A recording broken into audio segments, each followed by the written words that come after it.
বিদেশের মাটিতে দাঁড়িয়ে যখন নিজের বাগানে দেশি শাক দেখা যায় তখন সত্যি মনটা অন্যরকম হয়ে যায়। আজকে সকালটা শুরু হয়েছে ঠিক এমনই এক শান্ত মুহূর্ত দিয়ে।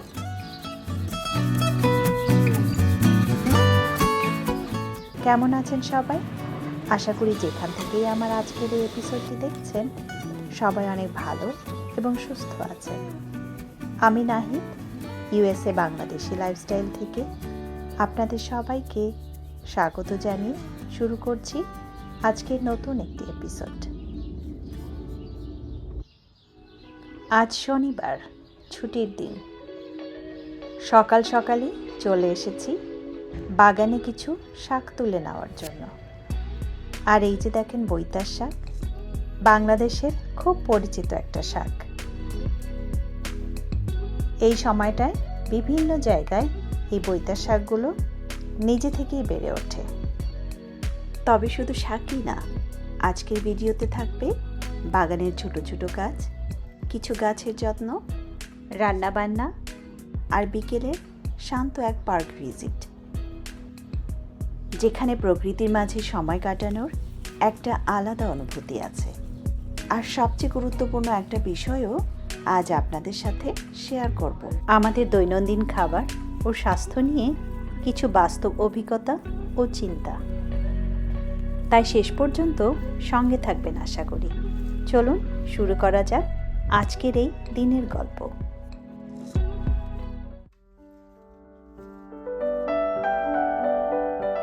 আমার খুবই পছন্দের বৈতার শাক আর মূলা শাক বাগান থেকে তুলে আনলাম। এখন এগুলোকে কেটে বেছে ভালো করে ধুয়ে রান্না করে নেব।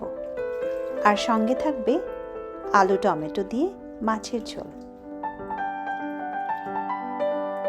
গরমকাল এলেই বাগানে এই বৈতার শাক দেখলে আমার ছোটবেলার গ্রামের সেই দিনগুলোর কথা মনে পড়ে যায়।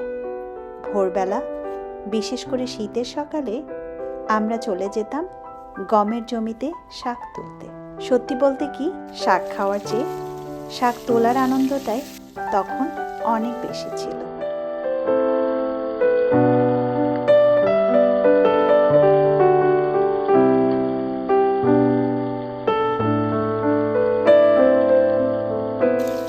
আমি আর আমার এক বান্ধবী মিলে প্রায়ই চলে যেতাম শাক তুলতে। তখন তো আর সঙ্গে ব্যাগ বা ঝুড়ি নিয়ে যেতাম না, তাই নিজেরাই এক অদ্ভুত বুদ্ধি বের করেছিলাম। জামার কুচি বা কোচরে শাক ভরে বাড়ি নিয়ে আসতাম। এখন সেই কথা মনে পড়লে সত্যি হাসি পায়। কি যে সুন্দর ছিল সেই দিনগুলো। কোনো ব্যস্ততা ছিল না, কোনো চিন্তাও ছিল না।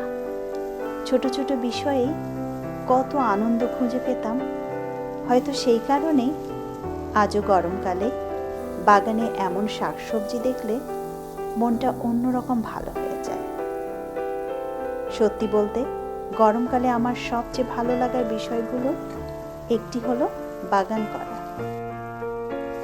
বাগানে সময় কাটানো, গাছগুলোর যত্ন নেওয়া, আর তারপর যখন এমন শাকসবজি হয় সেগুলো নিজের হাতে তুলে এনে রান্না করা। এই অনুভূতির তৃপ্তিটা একেবারেই আলাদা। আর এছাড়া আরও ভালো লাগে এই ভেবে যে এই শাকগুলোর মধ্যে কোনো ধরনের কেমিক্যাল বা অতিরিক্ত সার ব্যবহার করিনি। নিজের হাতে যত্ন করে বড় করা জিনিসের আনন্দই অন্যরকম। আজ একটা বিষয়ও আপনাদের সঙ্গে শেয়ার করতে চাই। আমার এই ভিডিওগুলোর উদ্দেশ্য শুধু আমেরিকার সুন্দর দৃশ্য দেখানো নয়, বরং জীবনের জন্য প্রয়োজনীয় ছোট ছোট বিষয়, পরিবার, স্বাস্থ্য এবং সুন্দর ও গোছানো জীবনযাপন, এই ভাবনাগুলো আপনাদের সঙ্গে ভাগ করে নেওয়া। অনেক ভিডিওতেই আমরা দেখি রান্না শেষে বলা হয়, আজ রান্নাটা এত ভালো হয়েছে যে ভাত একটু বেশি খেতে হয়। আসলে আমরা বাঙালিরা ভালোবাসা প্রকাশ করতে, অতিথি আপ্যায়ন করতে বা রান্নার প্রশংসা করতে গিয়ে এমন কথাই বলি। কিন্তু স্বাস্থ্যগত দিক থেকে দেখলে অতিরিক্ত ভাত বা রুটি খাওয়ার অভ্যাস সবসময় ভালো না, কারণ বেশি কার্বোহাইড্রেট শরীরে রক্তে সুগারের পরিমাণ বাড়াতে পারে এবং দীর্ঘমেয়াদে বিভিন্ন ধরনের স্বাস্থ্য জটিলতার ঝুঁকি তৈরি করতে পারে। তাই আমি ব্যক্তিগতভাবে চেষ্টা করি ভাত রুটির পরিমাণ একটু কমিয়ে শাকসবজি আর প্রোটিন জাতীয় খাবার একটু বেশি খেতে। তবে আমার নিজেরও সবসময় ভালো লাগে না, কারণ ছোটবেলা থেকে গড়ে ওঠা অভ্যাস একদিনে তো বদলানো সহজ নয়। কিন্তু আশেপাশের মানুষের বিভিন্ন স্বাস্থ্য সমস্যা দেখে এবং নিজের অভিজ্ঞতা থেকে ধীরে ধীরে বিষয়গুলো বুঝতে শিখেছি।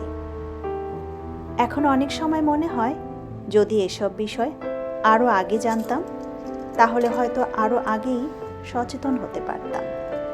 আর সেই ভাবনা থেকেই আপনাদের সঙ্গেও বিষয়গুলো শেয়ার করছি। কে কিভাবে নেবেন সেটা সম্পূর্ণ ব্যক্তিগত ব্যাপার। আমি শুধু আমার অভিজ্ঞতা আর ভাবনাগুলো আপনাদের সঙ্গে ভাগ করে নিতেই ভালোবাসি।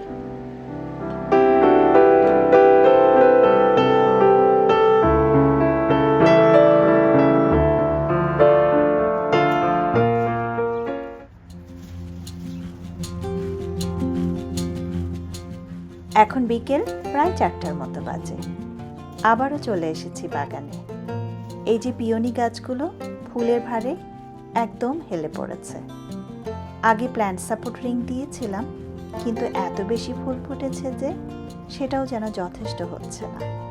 তাই আরেকবার চেষ্টা করছি গাছগুলোকে একটু ভালোভাবে সাপোর্ট দেওয়ার, যাতে সোজা হয়ে সুন্দরভাবে দাঁড়িয়ে থাকতে পারে। এই ফুলগুলো দেখতে যেমন সুন্দর, তেমনি গাছগুলো ফুলে ফুলে ভরে গেছে দেখেন। তবে ডালগুলো তুলনামূলক সরু হওয়ায় ভারী ফুলের চাপে অনেক সময়ই নুয়ে পড়ে যায়। তবুও যখন এত সুন্দর করে ফুল ফোটে তখন সব পরিশ্রমই সার্থক মনে হয়।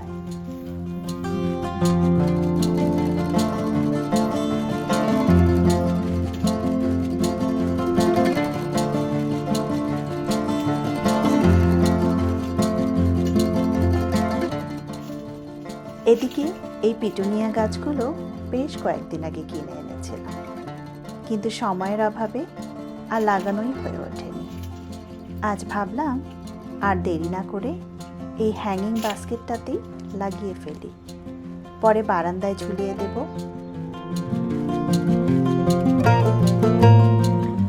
ফুলগুলো বড় হলে নিশ্চয় দেখতে আরো সুন্দর লাগবে।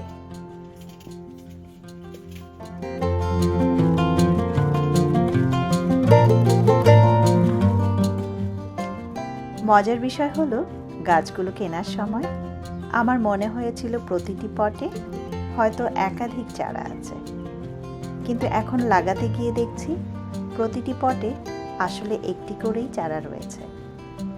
তারপরও আশা করি ঠিকমতো যত্ন পেলে এগুলো ধীরে ধীরে আরও বড় হবে, বা হয়তো নতুন কিছু চারাও গজাতে পারে।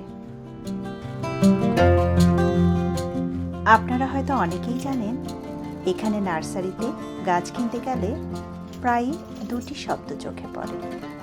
একটি হচ্ছে অ্যানুয়াল আর আরেকটি হচ্ছে প্যারেনিয়াল। যারা নতুন বাগান করেন তাদের জন্য বিষয়টা জানা বেশ কাজে লাগে। সহজ ভাষায় বলতে গেলে অ্যানুয়াল গাছগুলো সাধারণত একটি মৌসুম বা একটি বছর জুড়ে বেড়ে ওঠে, ফুল দেয়, বীজ তৈরি করে এবং শীত আসার আগেই তাদের জীবনচক্র শেষ হয়ে যায়। অর্থাৎ পরের বছর সেই একই গাছ আর ফিরে আসে না, নতুন করে আবার লাগাতে হয়। অন্যদিকে প্যারেনিয়াল গাছগুলো একবার লাগালে বহু বছর বেঁচে থাকতে পারে। শীতকালে অনেক সময় গাছের উপরের অংশ শুকিয়ে গেছে বলে মনে হয়, কিন্তু শিকড় মাটির নিচে জীবিত থাকে। তারপর বসন্ত এলে আবার নতুন কুঁড়ি, নতুন পাতা আর নতুন ফুল নিয়ে আবার ফিরে আসে।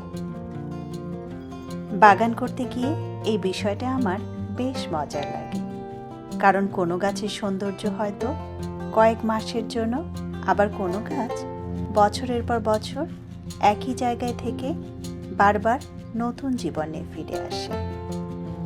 যতদূর জানি এই পিটুনিয়া গাছগুলো অ্যানুয়াল ধরনের, অর্থাৎ পুরো গরমকাল আর শরৎ পর্যন্ত সুন্দর ফুল দিয়ে যাবে, তারপর ঠান্ডা ওয়েদারের সঙ্গে সঙ্গে গাছগুলো ধীরে ধীরে শেষ হয়ে যাবে।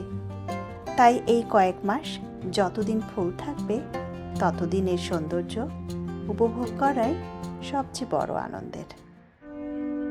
গাছগুলো লাগানোর পর দেখলাম এখনো অন্ধকার নামতে বেশ কিছুটা সময় বাকি আছে, তাই ভাবলাম বিকেলের বাকি সময়টা এই পার্কেই কাটিয়ে আসি। এখানে প্রতিটি মাঠ এত সুন্দরভাবে পরিকল্পনা করে তৈরি করা হয়েছে যে চাইলে মানুষ হাঁটতে পারে, খেলাধুলা করতে পারে, ব্যায়াম করতে পারে, আবার চাইলে শুধু বসে থেকেও প্রকৃতির এই সৌন্দর্য উপভোগ করতে পারে। এমন খোলা জায়গাগুলো দেখলে আমার প্রায়ই দেশের কথা মনে পড়ে। ছোটবেলায় মাঠে খেলাধুলা করা, বন্ধুদের সঙ্গে সময় কাটানো, এসব ছিল আমাদের বেড়ে ওঠার খুব স্বাভাবিক একটা অংশ। কিন্তু এখন অনেক জায়গায় জনসংখ্যা বৃদ্ধি আর নগরায়নের কারণে খোলা মাঠের সংখ্যা আগের তুলনায় অনেকটা কমে যাচ্ছে।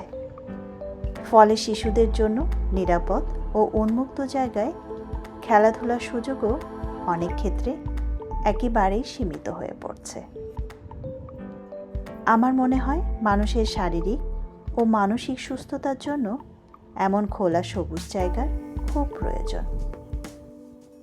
শুধু শিশুদের জন্য নয়, সব বয়সের মানুষের জন্যই প্রকৃতির কাছাকাছি কিছু সময় কাটানো অনেক উপকারী। এই পুরো পার্ক জুড়েই এত গাছপালা আর সবুজের সমারোহ যে চারপাশটা সব সময়ই যেন প্রাণবন্ত লাগে। এই সবুজের মাঝে কিছুক্ষণ সময় কাটালে মনে হয় এখানেই যেন বসে থাকি।